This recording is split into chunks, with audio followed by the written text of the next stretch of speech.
with my big fucking dumb voice. So, so hopefully this is enough of a lead-in time, and Google Hangouts is gonna play with me this time. But anyway, so third episode of the Character Art Podcast with me, Gavin Goulden, Jon Troy Nickel, and our special guest Ryan Hawkins. How's it going, guys? Let's go. Good. Thank you for inviting me. Yeah, man, no problem. Fuck, dude, it's really weird to be talking to you guys at the end of November. Fucking sweating my balls off here. It's terrible. It does not feel at all like this time of the year, man. Fucking LA. I'm back in Sweden technically here in Seattle. It's gray, wet, and cold. Yeah, God, I miss it, man. I think like as soon as like the El Nino hits like Los Angeles, I'm just gonna like go up to a rooftop and absorb the water like Highlander. I don't know, man. Just like Gavin's rooftop's gonna turn into Waterworld. Yeah, exactly. That's all I want. I just miss the rain and stuff. Yeah, so, we had that problem in Texas. It was pretty bad. I guess Australia. Do you guys get a lot of rain? Oh, you're Kiwi. Never mind. My bad. Yeah, no, man. I'm down in Wellington, and it's fucking it rains every like second day down here, eh? Yeah, that's why I guess why it's so green. I was thinking about that too in Seattle. They have a lot of like evergreens and like super green, and I'm like, man, I guess it's because of all the rain. Like they get a lot of rain, so these trees are just soaking it. Yeah, I guess that's why New Zealand's so beautiful. I guess that's why. Yeah. I just got back from walking the dog, man. It's like I was sweating my fucking balls off as well. But it's only like 70 F, yeah. So it's like nice. It's like nice, perfect weather outside, you know. Way to use the freedom units. Yeah. All right, man. Well, why don't we get started with you telling us about yourself, like, you know, starting from, I guess, like day one up until now. So not many people know like the story about like how I got into games and stuff, but a lot of it was like I was a butcher for a long time. Dude, that's like my end of times job. Like if all the power goes out and you know, Mad Max time comes around, butchery. That's like my secondary job. Goulden's meats. Yeah, Goulden's meats. My dad and them were like really big on trades, and I was just a kid playing games in the basement and stuff. And my dad's like, "You need to learn a trade, something that can, you know, sustain, you know, in times of need, or trades like butchering." And like, so there's two things. Like the video game industry is a form of entertainment. Entertainment will never die. The bootleggers and stuff like that, they needed times like when we had the recession and stuff, like bootlegging and entertainment was still booming because of that. Even though we didn't have a lot of money, people needed that escape. So that's what some people use video games for. They use that escape, and then people need to eat. So one of the things my parents were like, well, you can join the family and become a meat cutter, and so. I did that, and I took that route, and that's not a bad route to take, by the way. Like, in Minnesota, it's all union, so, like, you're making bank when you're cutting meat. Like, it's not like this whole, like, small time thing. Like, you're not making, like, $5 an hour or anything like that. Like, you're making, like, 30 plus. And because it's still a trade, like it's still a required skill to do these things, even though it's so casually. Oh, I'm gonna go to the butcher and gonna get at the grocery store. I'm gonna get a steak. Well, somebody has to take that whole loin and stuff and put it up against the side of a blade, or a big bone saw. And so like to require like that's still like not as life threatening anymore, but it's still pretty threatening. Like I've seen people lose fingers. It's like infinitely more dangerous than sculpting characters, you know? Yeah, exactly. Like, I don't think like I've ever put like the side of my hand up against the Cintiq and just lost a finger or some shit. You know? No, it's not that. And I've been in conversations with some guys, and like most butchers, like I've been worked with, they're older. Like they're really old. They're just salty dudes. So I caught one in a conversation one time, and like he's slinging pork chops off this blade. and like it's a bone saw, and it's going like he's doing a pork chop, like choo, choo, choo, choo, choo. And all of a sudden he goes, "Oops," and I'm like, "What? What happened?" He's like, "Yeah, go get the med kit, hurry." And I'm like, "What?" It was just like that. It was that quick, and he lost a thumb right there. Holy shit! And like he was so chill about it though. Like this is like his 5th time clipping a finger or something. Wow. And he just would get the med kit and like wrap it in a bandage and get to the hospital, and they would stitch it back up. And Did he get to keep his thumb? yeah, he kept it. I mean, generally you keep most of your fingers. Like as long as you can get it back in time, they'll just snap it back. Like depending on where the cut is. Dude, you make that sound like, oh well, of course you keep your fingers. It's like, man, I would be like, if my finger left my body, I would be wailing like a baby. Like, there's no fucking way. Oh no, I'm the same way, dude. I mean, I'm the same way. I'm just saying these old salty guys, they've done it a million times. I'm sure his first time was like, oh fuck. Yeah, I mean, like his 6th time, he's probably like, oh shit. Yeah, dude. After the 6th time, the 6th thumb you lose, you're kind of over it. Yeah. I mean, like it's like cat with their 9 lives. Yeah. It's like, my thumb. Yeah. It's a butcher with 6 thumbs. I'm gonna need that. He's even got like a code for it down at the hospital. He just goes, "Dude, I've got a fucking 150 again." It's John's. Yeah, they just like press on this little secret door, opens up, and they just slide him straight in and fucking staple that shit back on. Yeah, my luck, I get the fucking bad doctor, and he like puts it on backwards. And Yeah. I'm just like, fuck! And I hit the bone saw again to get that bitch fixed. So I did the butcher thing for a while, but then I was playing. At this time, I was playing games like a lot, and one of my games at this time was Ghost Recon, and the Tom Clancy game, and I was playing pretty heavily, like just that typical gamer kid, no ambitions in life, just gaming in the basement. Mm-hmm. That was me. And I played. This is like pre headphones. I mean headset days. Like you couldn't talk to people on Xbox Live, but you could play with people on. Like I don't know how it was, but I played with this group of people like all the time for like a couple of years. And then somehow we told each other like the new one's coming out. Let's get the new one. And the new one had like headsets and stuff. And I was like, yeah, finally I get to talk to these dudes. And well, we get on the mic the first time, and it's a girl. And I'm like, dude, that's impossible. What? I'm like, what? What's going on here? Is so-and-so in the restroom or something? And they're like, no, it's me. And I'm like, what? No, this ain't happening. This is like I'm definitely like the gamer dude thing. And like it hit me yet that I was talking to a girl, but then it did, and I was like, oh, hello. I totally turned into that creeper gamer dude. Right, and then turns out the person that I was playing with for so many years was this girl, and she played her brother's account though. So like her brother owned this account, and she took it over because he did something. So now it's basically her account.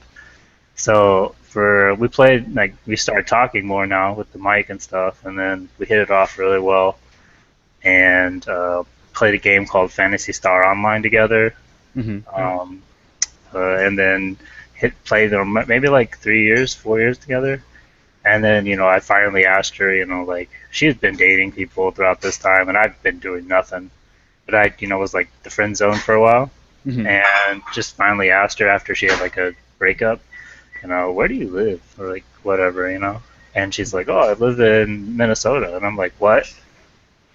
And it's like, I live in Minnesota too. And she's like, oh, what, really? And I'm like, so we decided that we should meet. We should go somewhere and meet. So we chose the Mall of America. Of course. The mall, as you do. Yeah, as you do, right? Like, why not? And we chose the Mall of America. We said, yeah, let's meet at this games place, right? And I'm like, sweet, sure, let's do it. So we went to the mall, and we didn't have cell phones to text each other or anything, or we didn't give that information out. And I get there, nothing.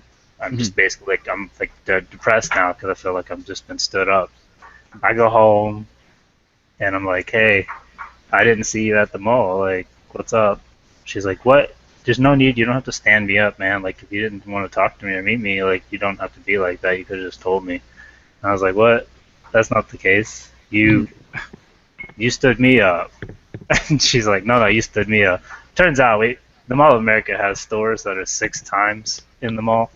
Oh shit. So we went to the opposite stores. So to remedy that, we chose to go to Hooters.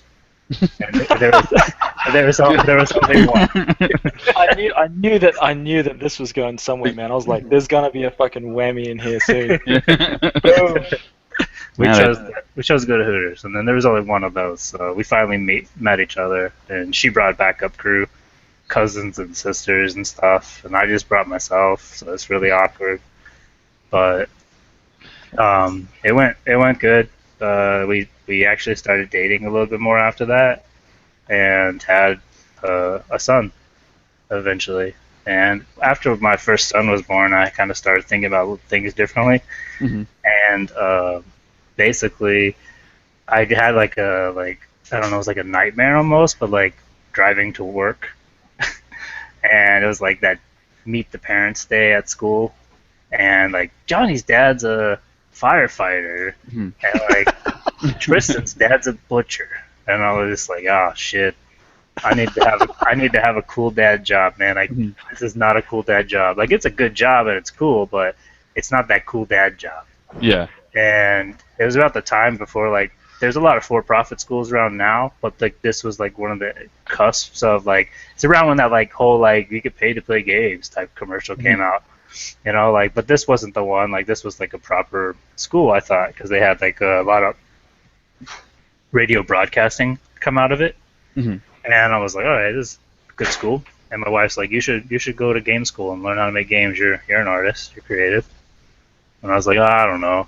I make good money doing this. And she's like, well, you're not totally happy, so just go give it a try. So I did the game school for a little while and kind of just, you know, learned 3D more or less. And it turned into be like a for-profit school. And like I caught it. This is before that was a thing. Like, I was like, oh no, there's no way I'm going to pay you to, you know, I'm basically teaching the Photoshop class. And the modeling class is like, once I learned the basics, it was over. So then I kind of got out and started doing car modeling on the side. Picked up a couple like marketing type gigs, doing like, you know, like the BMW advert type stuff. Like, take this car and render it and then send it back to us over like some backplate photo or something. So that was pretty good, but it wasn't like satisfying like video games. And that's about the time where I started doing Dominus War. Okay. And Dominus War was like, it had already been like the first Dominus War had already been done, and like the second I think was about done already. So I came in around Dominus 3. 2 or 3, one of those, I can't remember anymore. But my input with Dominus War was I wasn't an artist at the time that I felt that I could compete at that level or anything like that, but I liked what was being done. Like, I liked the fact that there was this competition that was like the Olympics for artists, and, you know, certain people from different countries could get visas to work in the U.S. and stuff, and get some kind of, you know, recognition throughout this industry. And I really liked that a lot. And so I messaged the guy who was in charge, and this was all done by one guy named Fred. And Fred basically was like doing everything, 50 million hats, kind of like me in Vertex, just doing a lot of things, trying to make something like work. And Fred was a good guy. He had a lot of dreams and ambitions for Dominus War and stuff, and one of those I knew I could help him with was just talking to people, getting, like, I always felt that Dominus War needed prizes. A lot of the people who entered didn't think that. Like, it's not about the prizes, but like I just felt like, well, it doesn't have to be about the prizes, but you should maybe get something, you know, like, so. Yeah. I mean, it kind of equals like recognition in a way, right? Like, yeah. I mean, even with like Retrogasm, you got like the cool statue and like marmoset stuff, right? So, yeah. I mean, without it, I mean, because I think I'm probably one of those guys that was like, nah, man, the like pride is all that matters kind of thing. But, you know, I mean, it kind of goes with it, right? I mean, it'd be like like boxing without a belt or something like that. You know what I mean? Yeah. Like, you kinda gotta have it. So Dominus War never was about that or anything. They never had anything like that. They even never thought about that. And one of my jobs when I was growing up was a telemarketer, and I basically learned how to just talk to people and talk to people on the phone. So I was not afraid to cold call people like Wacom or anything like that, or Pixel Logic. And so I just got a hold of their numbers and cold called Wacom, told them about the competition and told them what we were doing, and they were super interested in being a part of it. I had to send them some like numbers on like how many people actually enter to verify like how much prize pool they would be willing to give us, because they don't actually own, like they own the products that they sell, but like they also need to kind of like, for write-off purposes and stuff, try to get a little bit of that back in sales for them to be a business. Like of course they don't mind giving away a couple tablets for free. They don't need to make that money back. Right. But like we were getting 2 Cintiqs 21 UXs at the time when they were still like that style, I think. And then we got 10 mediums and medium tablets, like Intuos 4s, and like a couple, like I think 5 Intuos.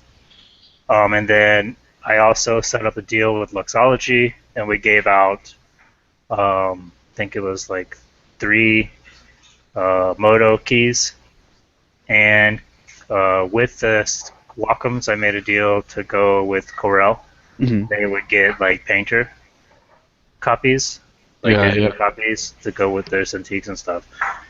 And so I got the deals all set up, and Dominus War goes on without any hitches. People are doing their thing, and people win. And one of those people was Vadim, who was a friend of mine. And Vadim's like, most Dominus War takes a while to judge for some reason.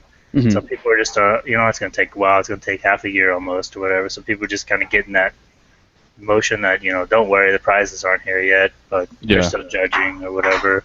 Yeah. After like a year goes by and people haven't like known who won or like haven't seen a prize, people start to like, question. They're like, what's going on here? And because I was a part of it now, I'm roped into this whole situation, Shit, dude. and I'm just like, no, not me. No, I'm still like trying to do my own career thing here, so I don't want to be like blacklisted already based on. So I'm just kind of like transparent with everything all the time, and so I got the prizes. So like I got the emails for the Motos, and I got the emails for the Corels, and then Wacom had actually sent the Cintiqs and stuff to my house, and so I had them in my living room. Then you sold all of them. Yeah. I mean, that's how we get to college. Yeah, man. Kids to feed. Like, shit. I'm doing like all the Cintiqing with my toes. And, like, I'm trying to find like my niche. Yeah, man. And so they were just sitting in the boxes, and at the time we had Korean friend of mine, Taehoon, who was the first Dominus War champion, and he had sponsored his own forum for CG Land, and that was like the Korean side of the competition, which would always win. And so I didn't want them sitting in my living room, so I said, okay, Fred, I'm gonna send these to you, right?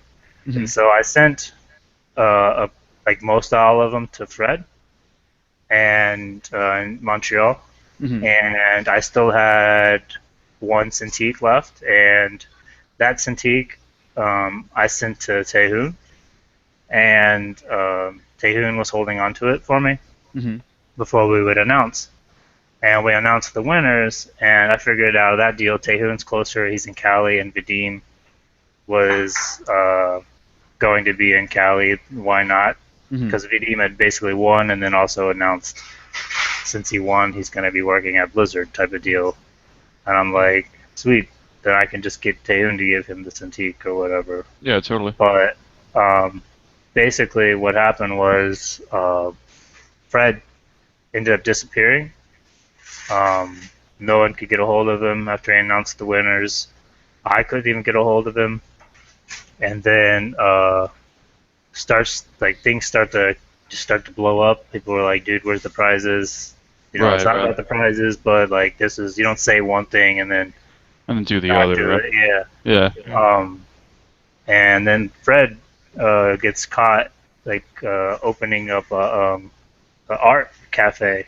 Yeah, dude, I remember that. He opened like Montreal. Yeah, it was like a school or something, right? Yeah, and all of the tablets and stuff were from the Dominance War. Oh shit. And I'm the only one that knew that. And like they just disappeared, and Fred took it and opened up a cafeteria. I'm not cafeteria, but an art cafe, Dude, school thing. A game art cafeteria would be totally different. You know? Can you imagine that shit? Just like fucking sloppy joes and like sculpting anime characters. Oh man,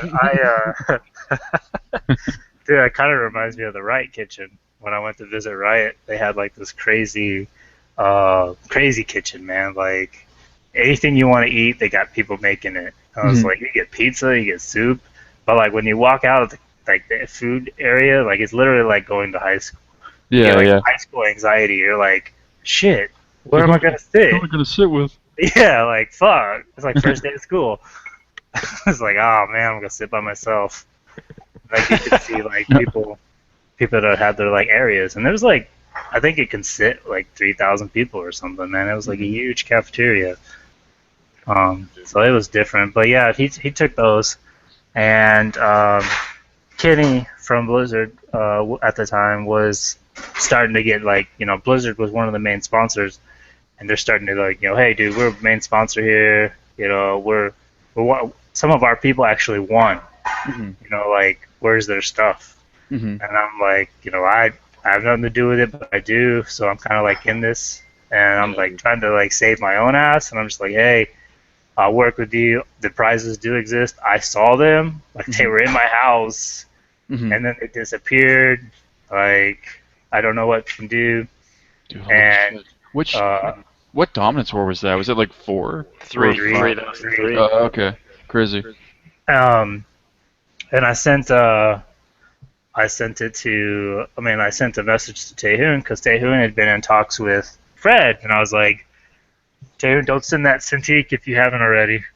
And he's like, no, Ryan, Fred's asking me to send it now, I think. I think he was saying. And I was like, don't. Give it to Vadim. Like, take it and give it to Vadim. So Taehoon still had it, and he gave it to Vadim. And Vadim is the only one to ever, to this day, to receive a prize from Dominance War 3, because Taehoon still had it at his house.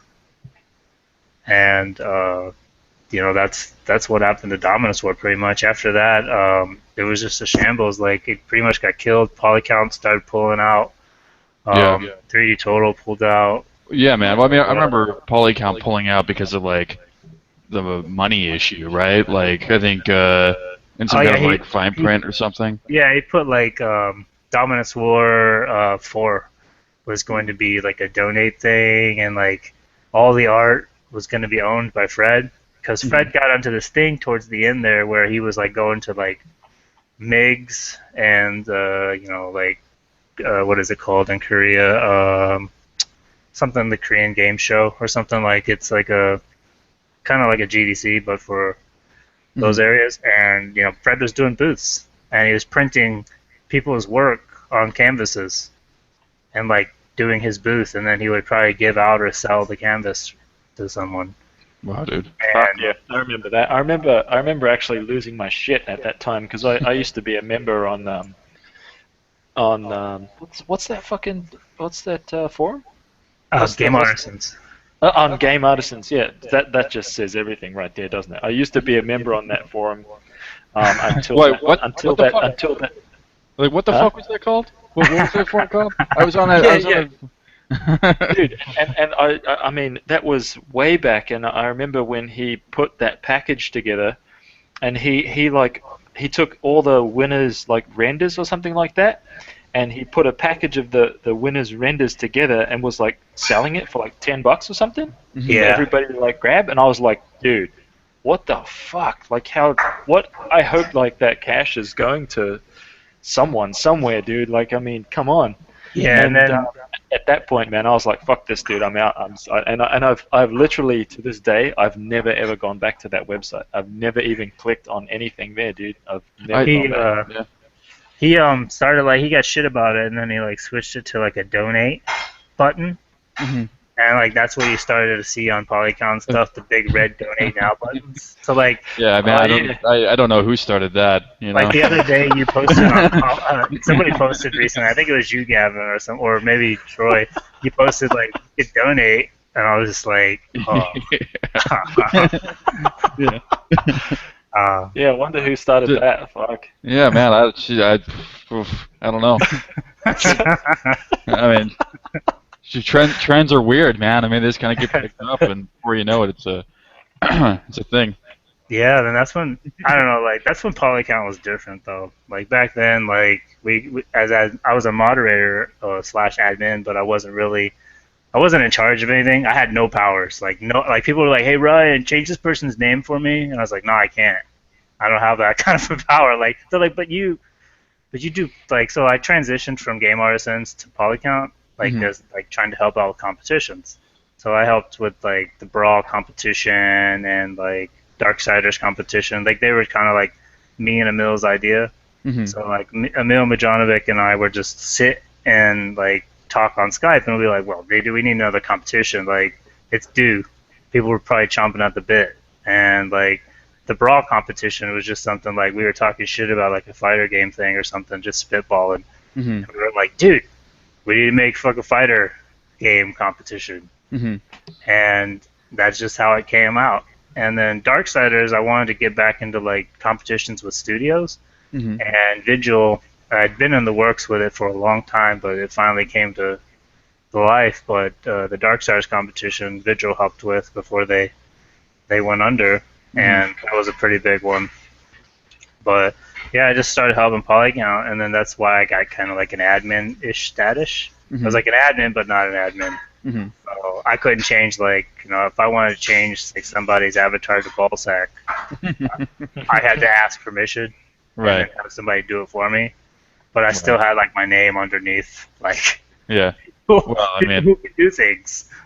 Well, I mean, with like great power comes great responsibility, you know. I mean, yeah, if you could turn avatars into ball sacks, who knows, man? Maybe it's like launching missiles from a submarine. You need like 2 keys to be turned, right? Yeah, no, I mean, it's like, whoa, hold up. We're gonna do this. We gotta do it together. Exactly. Are you sure? Are you sure you want to do this? That's when we were like hardcore though. Like polycount was like back then. It's like you change somebody's balls, your avatar to balls. They had to own that for like a month or something, because that was like a punishment. But if they owned it, like I remember the person we did it to was Del Walker, and he's a great artist on like up and coming character artist back in the day on polycount, and posted a lot. And he was really active during Dominance War and everything, and he's a good friend of mine now. But like one time he got like, I don't know, he got jokey, lippy or something, and then like we were like, all right, you know what? Well, it was about the time where people were going batshit crazy, and I was like, you know what? We're gonna change your avatar to balls. You're gonna live with that for a little while. Calm your ass down. And he just lived with it, and he owned it so well. And we're just like, all right, you're kind of cool, like. You're cool, dude. So you passed the test. Yeah, so it's like one of those like polycounts back in the day. You literally had to get through the tests of like, look, dude, we're gonna shit on you, but it's like a fraternity. Polycount haze people. Like, it's like we're gonna haze you, but if you can make it through here, man, you can join the fraternity. That is polycount.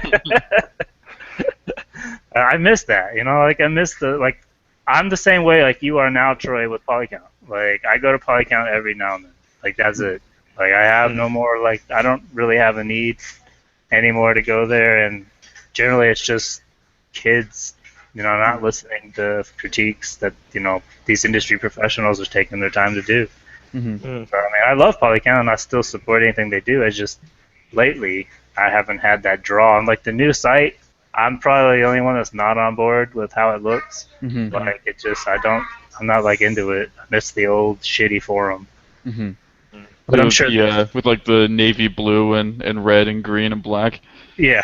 I miss the good old days, but that's just big. That's what we're just becoming old, salty people now. Like, Yeah, pretty much, like get man. off my lawn, you Yeah. game developer.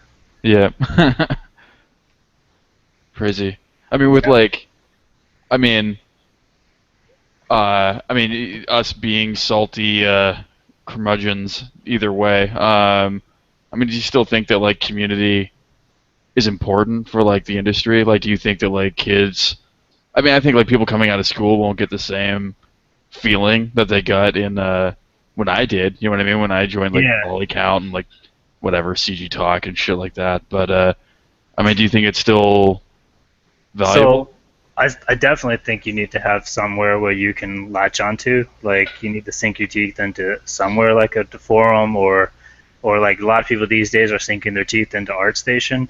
Mm-hmm. And that's not really a forum, but it's a place where they can go and look at pimp shit. You know, and like what polycount was for me back then is like I knew where if I was having a bad time doing art or something, I knew there was a place I could go to get some pick-me-ups, like just get inspired by some sick shit. And nowadays, most people are getting their sick inspirations from artisans, ArtStation, sorry. And not game artisans. Not game artisans. Well, maybe. I don't know. I mean, I haven't been there. I don't know. That site's still alive, but I don't think you're going to get any inspiration out of that site. It's pretty bad these days. All right. So like for me, I do the Vertex thing, right? And Vertex kind of started with basically just my wife was pregnant and we had to go to Bed Bath & Beyond, and I was not digging that. And some corporate guy in that whole chain was really smart. And at every Bed Bath & Beyond, you'll find a Barnes & Noble's kind of next door or within the vicinity.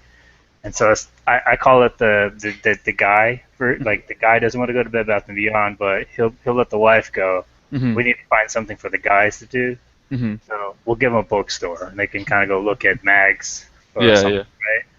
And so I was that version. I was like, I need something else to do while you do this. So I went in there, and I couldn't find any good educational books like on 3D or anything. Like all the books in the game art section were like Bibles, like literally like 400-page How to Learn 3D Studio Max. Oh yeah, or like fucking game development for dummies or some shit. Yeah, and then like the magazines weren't even better. Like they were all film based 3D, so they're like, we're gonna teach you this trick in Mari, and then you look at it and it's like, what am I gonna do with that? That's cool. And then there's like a game one, you're like, watch this person break down Ezio, and you're like, oh yeah.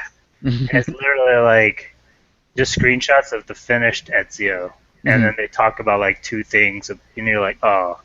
I didn't really learn anything there. I learned some development stuff, but I didn't walk away with like a knowledge of like I can take that and do that at home type of deal. So I just kind of went home pissed and got on MSN, and at this time I'd already started built a really good network. And I think that's community thing is great, and network is key too. I think it's not so much going to get you a job. It'll help you get a job, but it won't give you the job. Like they're not HR people. So they're just going to get you to HR. You need to still have a portfolio and get your shit, do your job. That's what I wonder with ArtStation.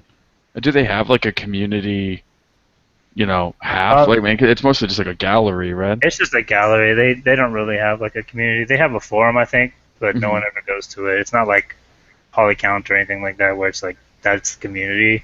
People get tattoos for Green Tooth and stuff like. That's different.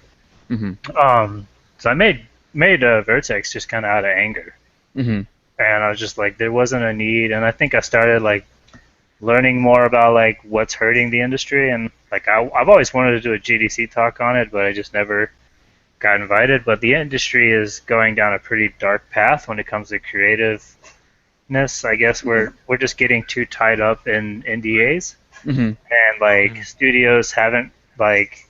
Elon Musk, when his kids, he made his own school for Mhm. his kids to go to because he was tired of the school system and how it is in the U.S. It's like from the 30s or whatever. We're still doing this and teaching the same courses pretty much. Mhm. We don't really change what we do teach. And the same is starting to happen to the game industry. Like we're not growing the way we should be because we're making up all these legalities and these rules that you can't take this project with you. Obviously, you shouldn't be sharing like what you're working on like entirely, Mhm. but like if more people like started creating like an open source type thing towards video game development, like Mhm. you know, maybe don't give us all your engine code, but we're all going to be using Unreal or something that, or something that an engine can use, like, oh, we're on this new PBR thing and we start Mhm. sharing more PBR information, like on a public note, Yeah, then man.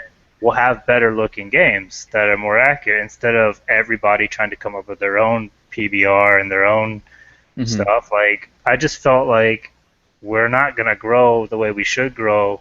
And that's kind of where the heart behind Vertex is like, I don't want you to tell me about all the stuff you can't tell me about and break NDAs. I just want you to tell me about you personally. Like, Mhm. what is your skill that you think that you do the best? Mhm. Well, there's And gonna be like a general trade thing that isn't breaking your NDA. You know what I mean? Without like yeah, saying the title that you're on or like proprietary technology that you like developed for this specific thing or something. But I mean, if you look at like the don't nod charts and stuff like that for like PBR and like authoring yeah, authoring like materials and stuff, I mean that's kind of like a good step in that like direction of just sharing the general idea that would make everything better. You know what I mean? Like yeah, versus exactly. like you end up spending hundreds of thousands of dollars trying to figure it out, and like the guy right next to you is trying to figure it out too, and like, dude, you guys are friends. You're like, you know what I mean? It should be Yeah, like some kind yeah, of like does it really hurt you to like share and what like like proper studios, spec values are?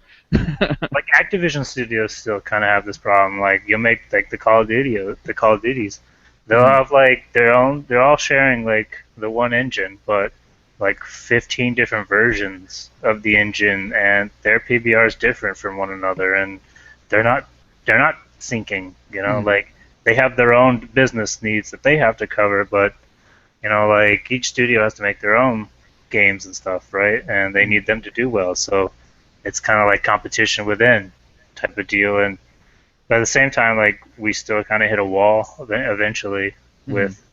with our craft. And I just wanted to try to do my part to kind of get people to give back some and try to help grow with education. Mhm. And that's why Vertex is around. Is just Yeah, man. Well, and dude, studios.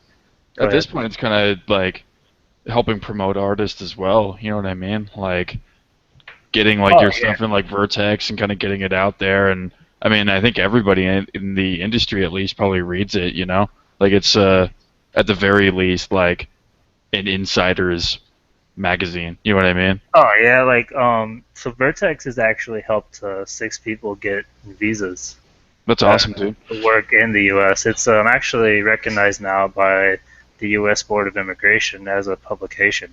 Oh fuck, that's great. Um, Mhm.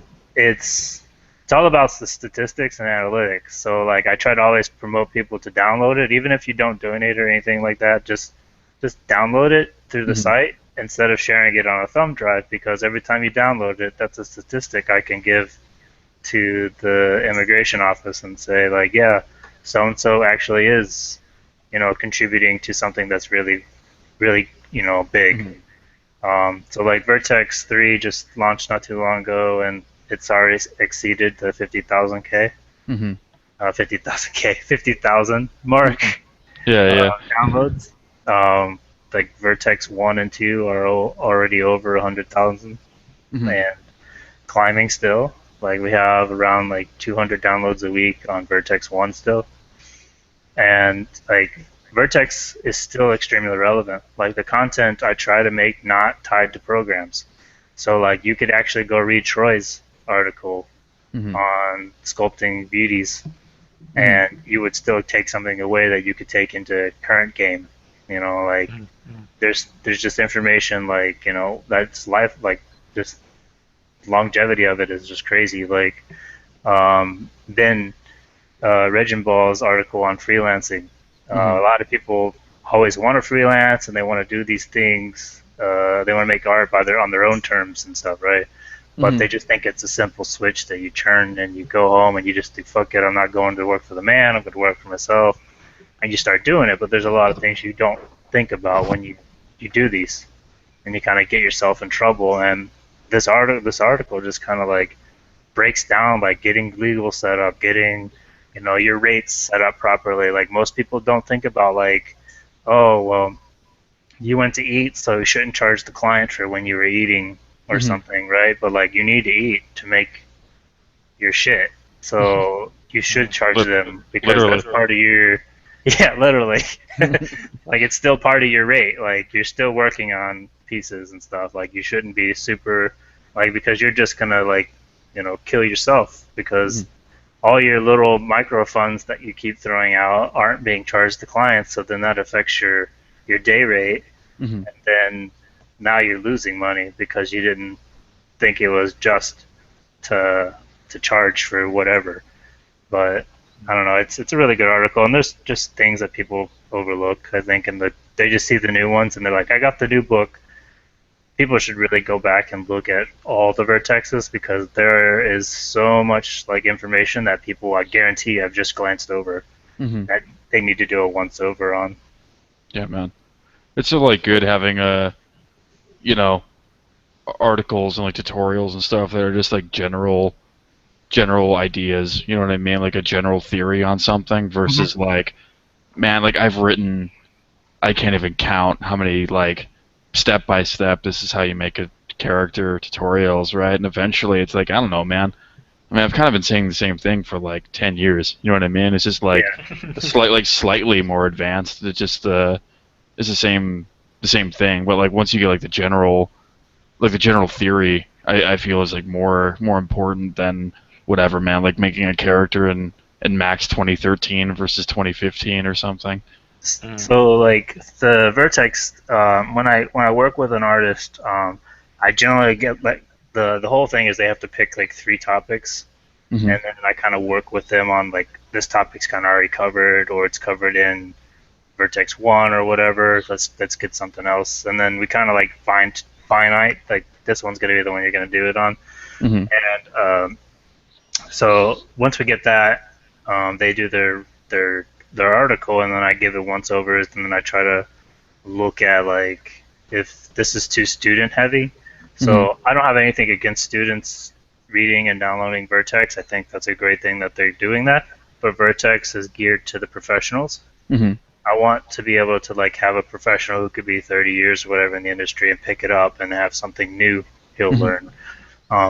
Students, you'll learn something obviously right away from it, but it's not catered to them. So that's why I'm not doing the hand-holding with these. I want the artist to talk about why. Like, why did you do that? Like, what was going through your head when you made that decision leading up to that choice, and then talk a little bit about like how you got to the conclusion of that, and just little things. And I think that helps a lot more than the hand-holding. We do have some hand-holding stuff in there too, but it's not our main bread and butter. Like, I think the theory and the reasoning is a lot more important, and like you can go watch videos on how to model cars and stuff, but you want to kind of get the insider information is the stuff that person does. It's the personality that they put into each piece, or like how he thought about it. Like Michael Vicente does like the crazy sculpting on like he was on the WoW team or Heroes team I think now, but like back in the day you just know him by like Orb and little green icon, but he would come up with these crazy sculpts of like brick or rock or something, and you'd just be like, man, that guy's really good. And then I had him come in and do an article, and like you're allowed to get inside his head and like and see a little bit about what characteristics he's putting in. He's not giving you all his secrets, but he's opening up a little, and I think that's what Vertex kind of does. It allows you to get inside some of the greats and like in their heads and just kind of like a headspace. And totally. And just check it out. And I think that's what we need more of. I think we need more like these, these Trojan horses, a unicorn, and all of these. Mhm. I think those things are extremely beneficial to all of our industry. Mhm. Yeah, dude, totally. So, when you guys started with like Vertex, is it like around the time you, what, like, did you go to like Sweden after that, or did you like have things in between those two? What was I doing? Vertex. I was in Texas Mhm. at I'm working on Aliens Okay. and Like Colonial. for Timegate? Yeah, I was at Timegate then, Oh, cool. working with Gearbox and Mhm. Timegate, and basically we were only taking the game to alpha, Mhm. and then switched to we would switch to like we're off project now, Mhm. and so it wasn't like crazy like the studio was still small, so when we switched that alpha to give the game back to Gearbox, I pretty much was let go with the QA team because Mhm. there was nothing to outsource anymore. Mhm. So they didn't have the need. So I got let go, and that day, literally, I got let go. I was starting to help out the Hawken team. Mhm. Uh, uh, was it John Park and Kong Lee were Mhm. friends of mine, and they asked me for. I've always been known as the guy you randomly message when you need to hire somebody, and like so people always are randomly messaging me like, yeah, you know a good character artist, or I was like, yeah, just hit this guy up. He's freelancing right now. Mhm. I just absorb stuff like that, Mhm. and I think I've hit you up a few times for if you know people. yeah, and generally sometimes it's not like I mean it's not always good. Like I don't generally have an idea half the time, but sometimes it's a good like, oh yeah, these guys. But a Mhm. lot of times it's like, not really right now. Like Mhm. it's hard. Like even as big as my network is, like my Facebook feed is, everybody's bitching about how they got like social media like terrorists and all this crap, like Mhm. all the time. But my Facebook feed's fine. Like it's just you get enough people on your Mhm. friends list posting art, you Mhm. got a lot of art versus like terrorist attack drama or anything. So Yeah, totally. uh, I got a lot of different types of style art going through my feed every day, and so it Mhm. just and a lot of my friends are not from the U.S. or Europe. They're like Brazilian or Chinese or something, right? So Mhm. there's always people that are always gonna want jobs like in the U.S. or something or in Canada. Mhm. So and they want to get out of their countries, and so those are the people I'm trying to get help out the most. But help John, not John, but John Park and Kong Lee recruit the mech team. Mhm. So they needed some heavy hitters to make their mechs, and I messaged friends of mine to see if they were available, and they were all available, and so the mech team was created. Um, I helped texture a little mech Mhm. for one of their like support classes, Mhm. and then that was kind of like an interim job. The whole time I'd been talking to Ubisoft, Mhm. and didn't decided to like go to Sweden like to do the Ubisoft thing, and it Mhm. finally worked out. It took like a year for it to all go through, but I ended up going to Ubisoft Massive. Mhm. We didn't have a project really yet. It was kind of like prototype stages, but they were outsourcing already, so I was in charge of outsourcing and just getting content. They knew they were going to make a game, and they knew the kind of style they wanted, kind of. So they just wanted the content to come in, so they could Crazy. start. And So then oh, go ahead. so when you went like over to, well, like when you went over to Sweden, how involved is that? I mean, like if it took like a year, was that like for like visa stuff, or like waiting for the Uh, position to like open up, or? Waiting. That was mostly like waiting for the position to open up, and then for the whole thing to just get ironed out. But to getting like going overseas and stuff was pretty quick. Mhm. It can happen within a month. Like Mhm. the U.S. is the only one that's a pain in the ass, I think. Yeah, I mean, well, for me it was kind of, it's a little easier just because I'm on like a, like the TN for Canada. Yeah, But I mean, even then, you still need like, you know, yeah. experience. I mean, you It can't was just like like walk in. $400 per visa for Mhm. Sweden. and I paid it, but they comped it back Mhm. in my first check. But it was like I don't recommend it to everybody to do this, but like the way we treated it was like an adventure the whole Mhm. time. So we just sold everything and went light. We just took suitcases, Crazy. and most places will relocate you and set you up in an apartment for a while and help you with like furniture here and there. Mhm. So they Damn, relocated dude. me and uh, set me up, and we just did that. And ever since then, we've kind of like just lived by baggage. Like we don't really hoard that much stuff. Mhm. Like we have nice apartments and we deck them out, but it's not things that we could live. We can live without most of our furniture. So Mhm. Yeah, we, dude. I mean, I've kind of been the same way. Like, when I've moved around, like, I mean, I don't know as much as you, but I mean, from like Canada to like Boston to like LA and stuff.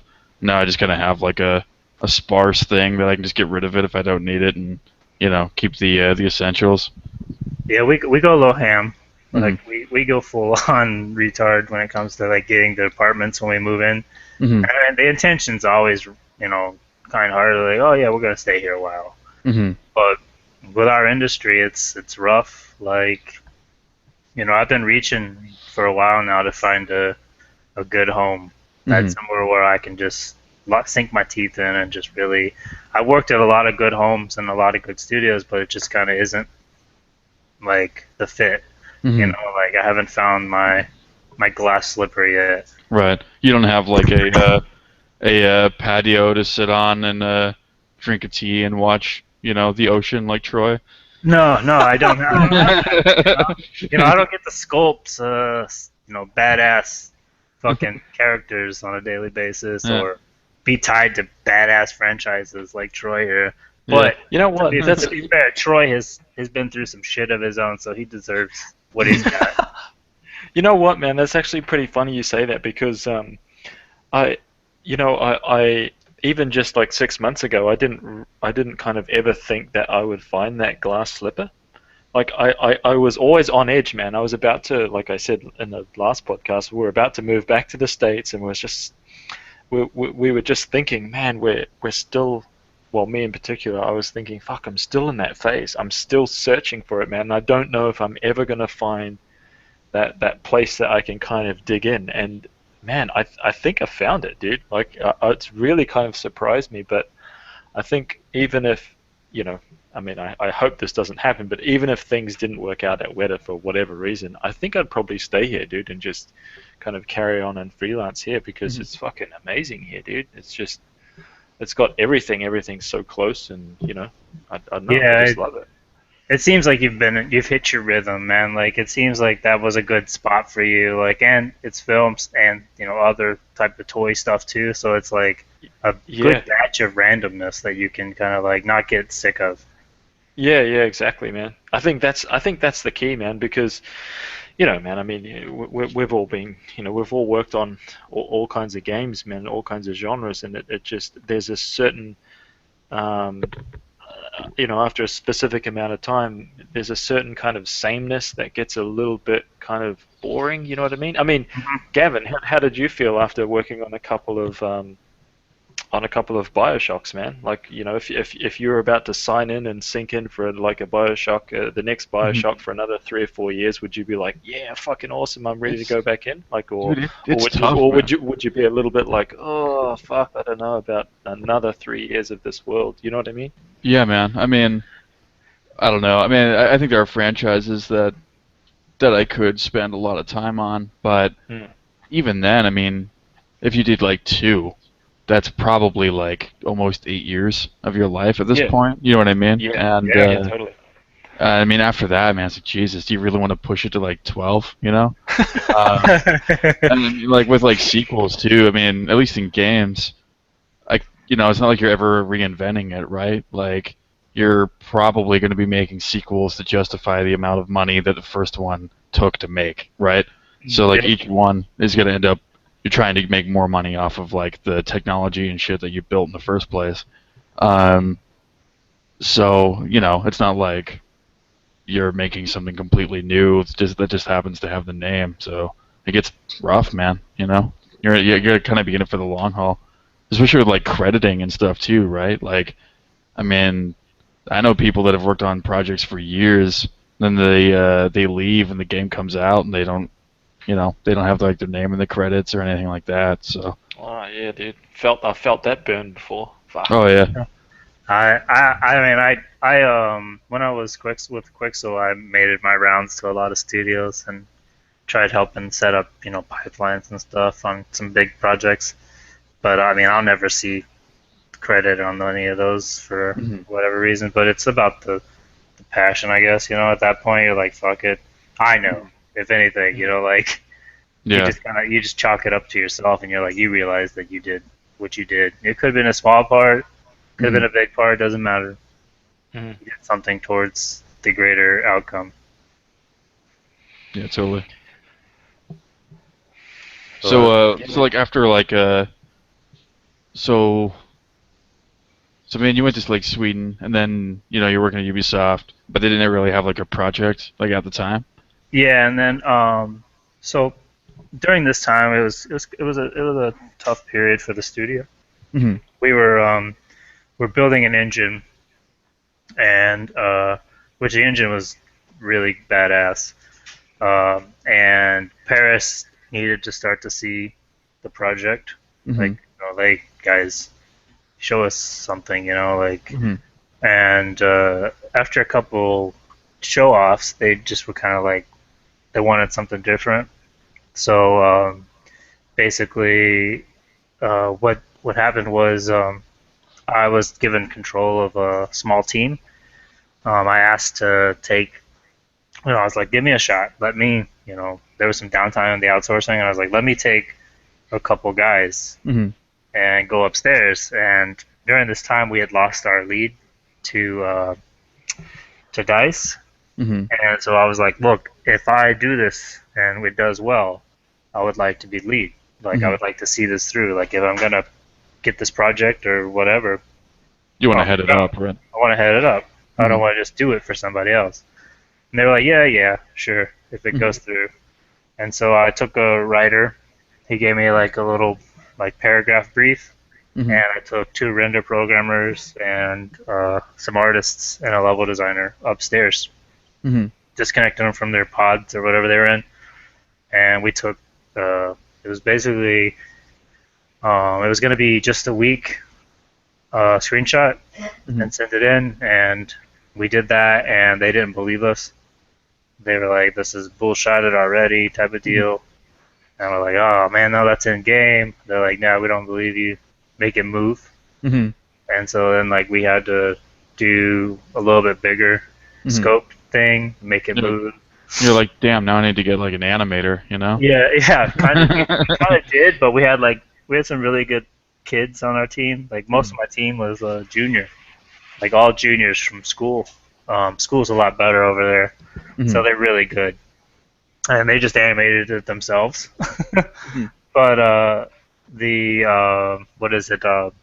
it took a little longer. So at this point, we're making like a demo now, a tech demo, and we sent it to Paris, and they ate it, man. Like, they loved it, and it turned into us going to E3 as the reveal, and that little demo turned into what you see now as the Division.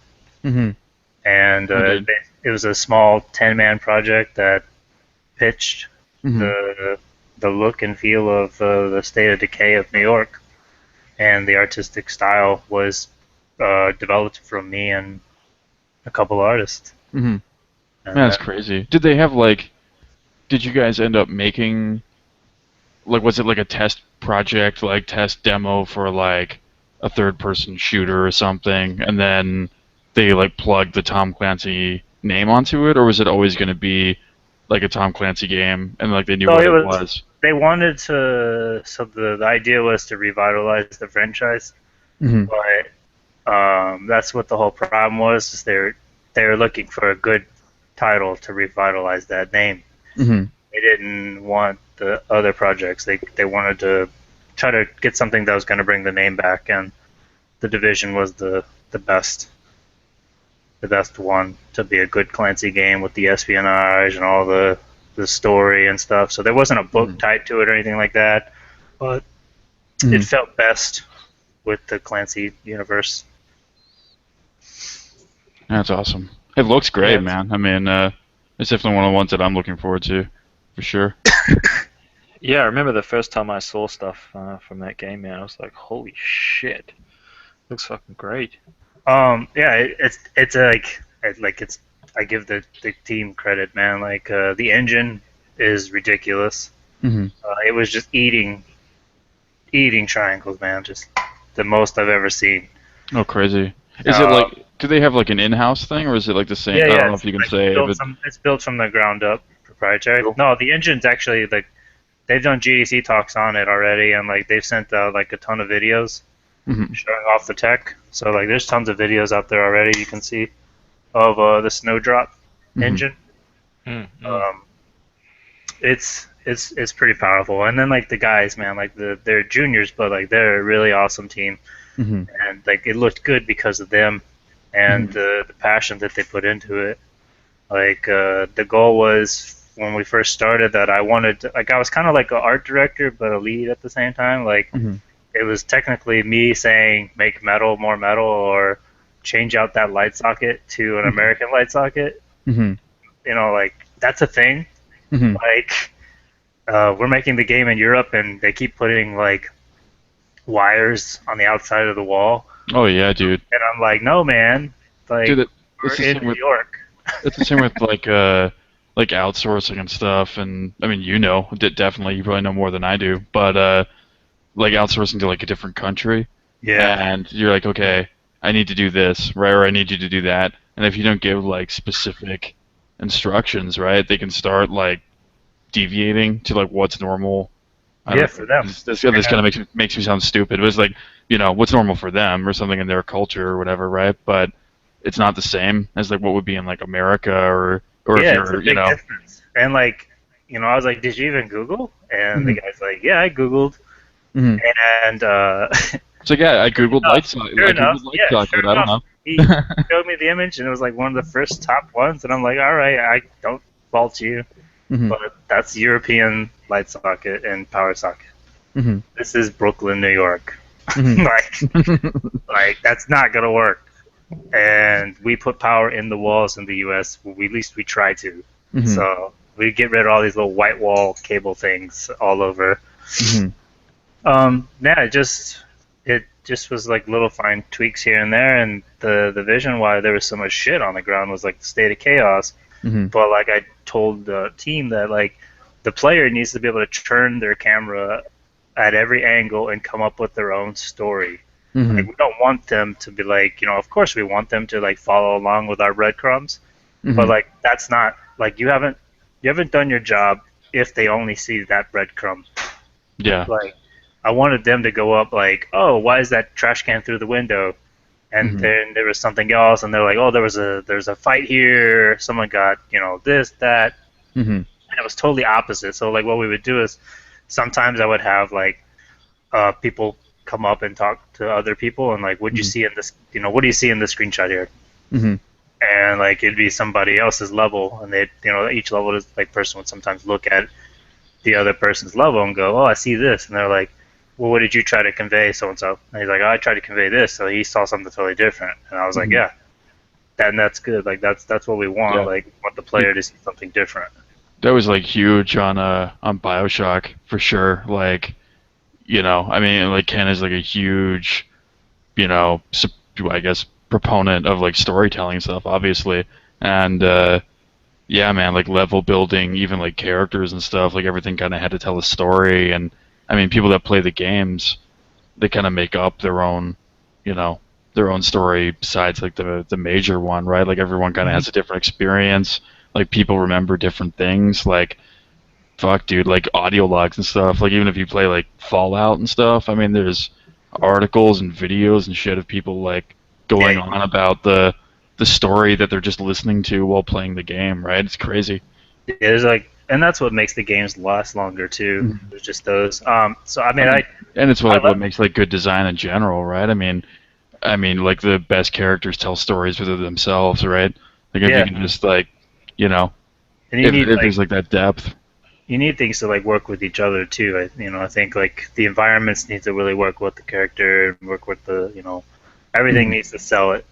And so I think that's one thing the division was working on was just getting the complete package. But I left them after E3. It just we had some management things that it didn't sit well with me, so Mhm. I ended up joining Quixel and doing like the tools and helping them like Mhm. switch out their tools and UI, making them more artist friendly, Mhm. and try to help them get more exposure in the game industry and Yeah. get more people using those tools. And did that for a while, and Yeah. then Quixel's got myself. handy, man. That's a great little tool. It's definitely I mean, everybody like has their problems with it, Mhm. like, oh, I don't like that, I do this or whatever. And Mhm. for me, like, it works for me. Mhm. Like, for the most part, I get what I need out of that tool. Like, Mhm. and it's not for everybody though. Like, some people are like, dude, it crashes for me, or it does this, and I was like, man, I feel sorry for you because it's actually a really good tool. And Mhm. I'm sure like Substance and all these other ones are really good too. I just haven't engaged enough time in those. Mhm. I've engaged all my time in like Photoshop stuff. Yeah, dude. So I mean, I wonder if their like 3D painter is going to like put a dent in Substance at all. I've been in the beta. I haven't had time to play with it as much as I wanted to, Mhm. but playing with the being able to paint with your brushes inside of Photoshop is Mhm. extremely fun and nice. Like just using like all your whatever amount of brushes you've saved in Photoshop, um, and just taking them and painting on your 3D model is pretty powerful. And I think that's something that you know Substance won't have unless they find a way to get some of those brushes into their painter. I Mhm. think that's a huge point that people want. Artists want their crack brush or whatever they're doing. Yeah, You know, same, definitely. same thing they're doing in 2D. They want to do it in 3D. Mhm. So I think that's a huge thing that they lack. But it's a they're good tools and they're used all over. So as long as you find the tool that you like and you're good with it, just whatever you need to do, use it. Like it doesn't matter Mhm. if it's Substance or Quixel. Just if you're good at that tool and that's what you do, then Yeah, just yeah. do it. Yeah, dude, for sure. I mean, like, kind of like, I guess going back and thinking about like Massive and stuff. Um, like you kind of like ascended to like the ranks, so to speak, and like became a lead. And like you mean I'm still a lead now, and Troy was like a lead before. I don't think you're a lead now, are you, Troy? Are you? No, I'm just a pleb, man. Just a regular, just a Flip. regular. But what do you guys feel about like the desire to like level up in that way? I mean, besides like extra, I mean the surface level stuff like the title or money or Um, whatever like that. for Like, me, I mean, do like, you feel that like you can go too fast? Do you feel that like oh yeah, the okay, like do you think like maybe like the I downsides aren't I or think like for me, I'm for sure one of the too fast. Like I mean, like I owned the position and I Mhm, did it really well, mhm. and I can take from there on I can take lead roles now. Like I've learned a lot and have a lot to offer as a lead, Yeah, but totally. there is I think a proper transition. Like I think that is like the right path Mhm, like that you should be taking, and that just comes with like doing more of the work, and mhm, then but it's kind of like a double-edged blade, I think, too, because mhm, you just become so good at what you do that it doesn't really help the lead role. mhm, Like for me, when I was on the division, I wasn't the best artist in the team, mhm, but because of like all my history and my background of like being the MCI guy, being the butcher, doing retail, mhm, um, working on cars and stuff, just bringing all that with me and things I've learned from those, it mhm. made me a better like HR type of lead. Yeah, totally. So I'm able to like For me, the biggest thing in my job on a day-to-day basis was to protect and defend the art team. Mm-hmm. From whatever design decision that was going to hurt them, whatever crunch thing we might have to do. Mm-hmm. Like, I took the opposite approach. I took the protection approach, and I cared more about the people working than I did the projects on, Mm-hmm. and making sure that they're getting the training they need, making sure, like I got HR violations because of this, but I used to go in the morning and I used to be loud, obnoxious American and like get people riled up every morning. But it was actually I never told anybody this, but it was actually like a psychological thing I did. Mm-hmm. And it was my way of gauging if people had a good night or a good day or we're going to have a good day. Mm-hmm. And it would catch the people who are normally cheery are not so cheery today because something happened. And it would give me time to think about how I need to make that person's day better. Mm-hmm. And if their day is better, then they're going to be more productive and the work's going to be better. And then they're going to, it's going to have a cause and effect. And, Yeah, totally. and it worked. People would have better days and stuff. And then there's the whole production thing, right? We had good team of producers that would make sure tasks. We'd sit in a leads meeting and decide what we're gonna make, and then somebody would make out the Jira task for it. Mm-hmm. And that's just my job to enforce that. Mm-hmm. But I mean, I don't know. I jumped too fast, but at the end of the day, I think it was a good fit for me because of the people skills. Yeah, totally. I can tell a little bit about mine. I think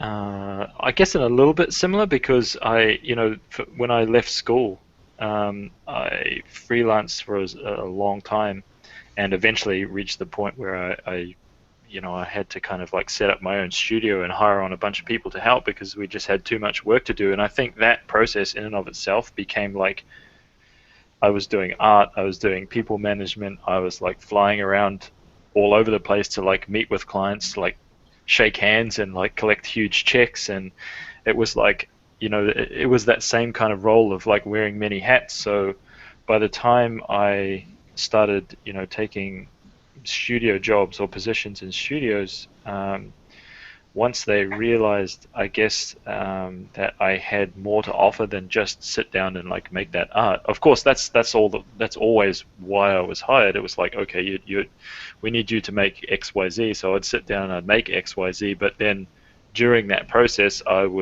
they would catch me going up, talking to everybody, being hey, what's this going on here? And I just becoming more involved. And then I think it's just being that kind of person, which is kind of who I am. It was kind of I always just found myself naturally kind of being pushed towards the leadership role. Mm-hmm.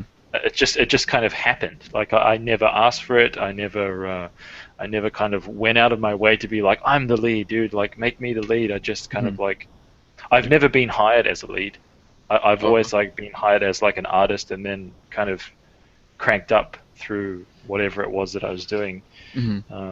And kind of become a lead. And I don't know if that's right or wrong, but it feels okay. I think I would be a little bit apprehensive if I was ever hired as a lead. I remember talking to you, Gavin, when you got hired as a lead. Yeah. And I remember thinking myself, fuck, that would be a really hard thing for me. I think dude, it's kind of tough. 'Cause, I've had both, right? So, yeah. I wanted to be a lead for a long time, but I guess I'm one of those guys that assumes good things will come to me. You know what I mean? I'm not a super aggressive guy or anything like that. So, I don't know. I just assume that if I work hard and show the ability to do it, that eventually it'll just kind of become my job or something, right? Mm-hmm. And I guess that's kind of what happened on BioShock. I became the lead on the project, and it was just a battlefield promotion, right? The vacancy was there, and I kind of just moved up. But then, that's kind of got its own problems, right? Because at that point, you're going from in line with everyone to like stepping in, like ahead of them and being like, hey man, you better get your stuff done. You know what I mean? So it's like you stop being on the level with them, and now you're like reviewing them and deciding if they get like a raise and stuff, right? So I mean, it's kind of strange. But then like joining Insomniac, it's the first job I've started out as the lead, and it's great, man. I mean, my team is like fucking awesome, right? But it is kind of like the stepdad thing. You know what I mean? It's like you're moving into someone's house with her. You know, you're moving into your girlfriend's house with her kids and stuff, and you're like, totally. like I'm your dad now. You know what I mean? Yeah, exactly. Or something. It's just like, I mean, there's just like old habits and like ways that like things used to be done, and I guess like assumptions that like things are supposed to go a certain way or whatever, right? But yeah, man, it's I think both of them have their own. And then everybody has their own style lead too. So like the other lead could have handled things a lot differently, and like the HR and anybody else around handles it kind of like a different way now because of that person. But like you totally do it differently, and then you're like, well, this is the way I do it, so we're gonna have to change some things like globally now, like to address these things. Yeah, totally. So yeah, I mean, you can't just like hire someone and it's like the equal to the person that they're replacing. You know what I mean? It's not like all leads are wired the exact same way, respond the same way, like even hand out tasks the same way. You know what I mean? So totally. Yeah, I think like the stepdad thing is hilarious though. Like, that's a good analogy. Like, hey, I'm your new dad. Yeah, yeah. It's like I'm just walking around your father's bathrobe. Don't mind me.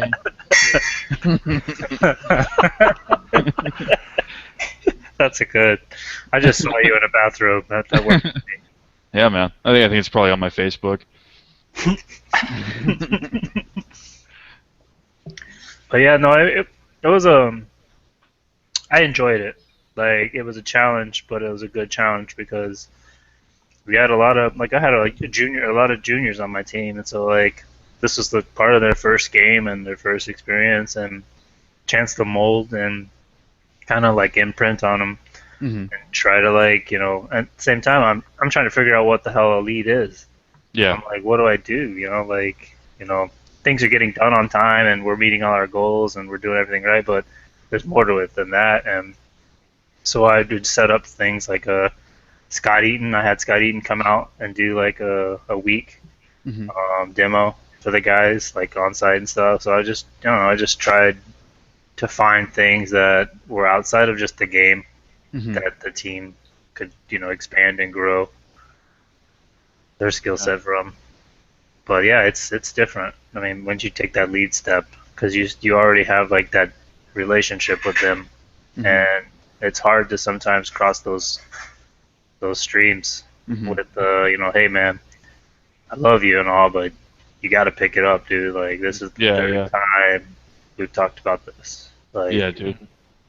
Yeah, I mean, I think I was like the roughest for me, man. Like in the position of becoming a lead, like over the team that was there, is like discipline and stuff, and it's hard, man. Because I mean, it's exactly that. It's like I like you, but you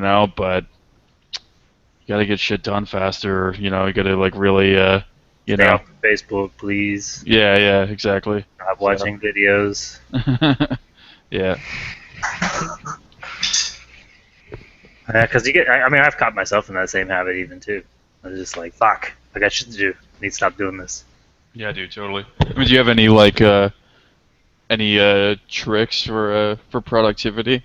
I guess like either one of you, other than I stay away from my desk. That's my thing. Like, I'm always on the ground in the trench. Yeah. I think that keeps me from the dark secrets of like going to YouTube adventures or Reddit trips. Like, if I'm not at my computer, like I even sometimes have to leave my phone at my desk just so I'm not like stopping and reading email or something. Oh yeah, dude. I got a standing desk and it allows me to just like walk around and stay active. Yeah, dude. How do you find that, man? Like, how do you find standing desks? Oh, dude, I get way more shit done. Yeah. Like I found like if I'm sitting, I'm slouching, and I'm kind of like I'm working, but I'm not like in my maximum capacity. But by standing, I'm forced to like occasionally. The most I get out of it is like a lean on my desk for. But because of my legs and stuff, it just keeps me going, man. Like keeps me like more alert, and my legs don't get really that tired as most people say. They sound like standing desks will make you you're tired all day. You're standing. It's really not that bad. Yeah, dude. I mean, when I had one, it just killed my neck because I didn't have like an arm or anything for my Cintiq. So I was just like looking down the whole time, and I guess it's different for like creating art type of stuff because like you're a lead and creating art as well. Whereas like I wasn't a lead and creating. I was literally like just managerial. Yeah, like I was like task manager / we didn't have a producer like for the art team, so I was like the art producer as well. So it was like there's a lot of stuff that I had to do, and I was constantly on my feet and away. So it worked in my case, but I could see definitely sitting there sculpting on a Cintiq, standing would kind of be rough. But I mean, some people argue that standing desks and sculpting and that's the natural form, is the over hover or vertical like type of thing. Whereas like sitting and sculpting, you don't get the fluid arm movement as you want, but whatever. Yeah, you gotta do what you gotta do. But I found it made me more productive. Yeah, I just got one. I just got one at work. I just pinched Jacob's old standing desk.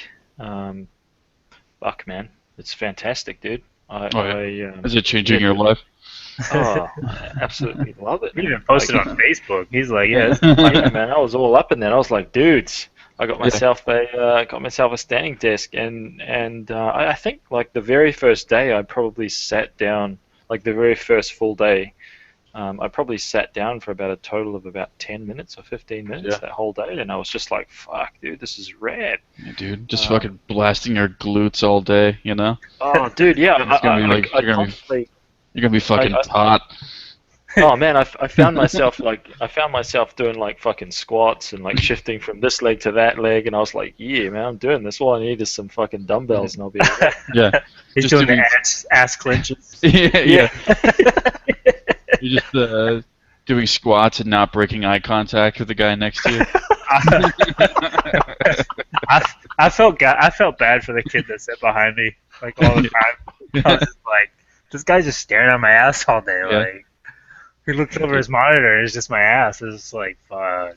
Man, I had one at a Rational, and it was like one of those pods that I guess it would be 6 people, so it's like 2 on the left, 2 on the right, 1 like north and south or whatever. And the guy like directly across from me was the concept lead, so we'd like work together all the time, and we both had these standing desks, and like no one else around us did. So just like these 2 like hovering people like looking down on everybody. It's kind of weird, man. Yeah, definitely. I had a standing desk that did that too as well. Like sometimes I'd just be like the overlord. Just be like, what are you doing? Yeah. It's like, hello. I can't see anybody, man. I'm kind of lucky. We're in the design room in Weta. We've all got our own little cubicles, so we're all like locked off from the world if we so choose. Oh man, that's great.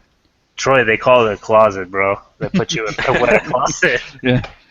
I don't even think you work at Weta, man. I think you just... When they told you that you could push the broom around and the mop, like, and then occasionally art, like, is that what's going on? Dude, like, you're a janitor, dude. Yeah. That's what that fucking... Yeah, damn. That's why there's one of those like buckets with the fucking rollers on the top that like squish them off. Yeah, fuck. I always wondered why that was in my... That was the weirdest fucking toilet I've ever seen. Had a desk and a computer? What the fuck? Well, your sculpting abilities are great, man, but you can't wash a floor to save your fucking life. They're just like, dude, this new janitor, man, we got these new toys. They're badass. We don't know who made them, but this new janitor, they just showed up.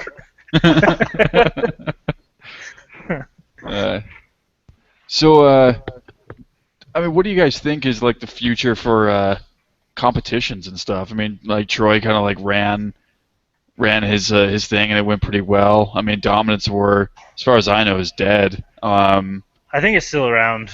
Oh, is it? It just doesn't do as people still enter Comic Con and all these things. Like Dominance War, I think is still kind of trying to make its way back this year or something. I don't know. Competitions are hard. Like it's a lot of work. It's a lot of work people don't think about. Like to put one on. I guess you guys have done one, so you know. Oh man, I've only ever been a judge, man. I mean, I was like a judge on this one and on Dominance War But it's a 2 ton of or work. 3 or something. But Like to like just wrangle everybody in. It's like herding cats at some point. Mhm. But I think they need to come back. Like we need to have some friendly Mhm. challenges, like just to kind of spark creativity. Because I think when the competitions were at their prime, they were just so much more rad shit out Yeah. there. Well, yeah, dude. I mean, I think even I think like would it be like a meta competition or something like that where in the long ago it was like polycount versus CG talk or something like that, right? Yeah. And I mean, you kind of felt like even though if we were all on the same team, so to speak, like we were kind of fighting against the other forum and then fighting within ourselves too, right? It's like you want Oh to be man. better than everyone, but I mean you want polycount to win. You know what I mean? So I So miss that, dude. Like I there's miss. a bad fucking interview out there. It disappeared, thankfully. Mhm. So when we had I had Dominus War booth at GDC in 2009, Oh, and wow. I had Parnell, Josh, Singh, Bobo, and I think there was one more. Come and like do a sculpt off Mhm. during like GDC. That's all it was. It was just like an art booth, pretty much. Mhm. Like people just doing art and like building up just giant traffic, Mhm. like just blocking off things. And Welcome had sponsored it and Yeah. like put on like they didn't sponsor the booth, but they gave us the Cintiqs to use and stuff. Mhm. Well, we built so much traffic that people were curious about it, and like this CG channel, I think it was back then, Mhm. wanted to do an interview of me, and I was like, never done this, but all right. So I did this interview, and I had to explain to them what Dominance War was, and it was really bad. I was like, yeah, we got like the Chinese fighting the Koreans, and like the Koreans fighting. This fucking, you just out of context, you just sound like this fucking racist lunatic. Exactly. Like, you got the Koreans fighting the Americans fighting And the like it was fucking bad. chaos. And like the people next to me were just like, dude, you should hear yourself. Like that's why I'm glad that video is dead. Like Yeah. it's gone. There's nothing. Like CG's channel did like a redo of their website, and like the video archive got deleted. And Oh, I'm nice. thankful that that thing is gone because that is bad. But that's pretty much what it is. It's just like just little mini wars Mhm. that we give ourselves. Yeah. There's nothing against it or anything. Like it's not like we hate 3D Total or anything like that. It's just little competitive kinda- that's never hurt anybody. That's kind of cool, man. I mean, it's just like sports. You know what I mean? It's like you're part of a team, and you want like your team Surprised we to didn't get win. leather jackets yet. Polycount leather jackets. Yeah, yeah. But it was a good thing. I mean, like I think they need to come back, but I think it just needs to not be like we still have competitions and stuff, but like they usually have different things. Like Team Fortress Comp was pretty cool, but Mhm. now they're all just kind of like centered around one thing, and we need to just kind of make competitions that Mhm. will like push the artistic creativity. I think. Mhm. Yeah, totally. Not so much tied to like it has to be a thing for this engine or this Yeah, and that. or it's for whatever, for like fucking Dota or something like that. You Yeah, know. like here's a brief. How do you interpret this? Like Mhm. remember like the generals, Yeah. like the little like the pre-dominance war competition was better than the dominance war competition Mhm. because people came up with some crazy ass ideas out of kites. Yeah. I think it was Kite, but whoever did the little blob thing with no Mhm. face, and they were like, you have to turn this into your general, and you have to these are your specs.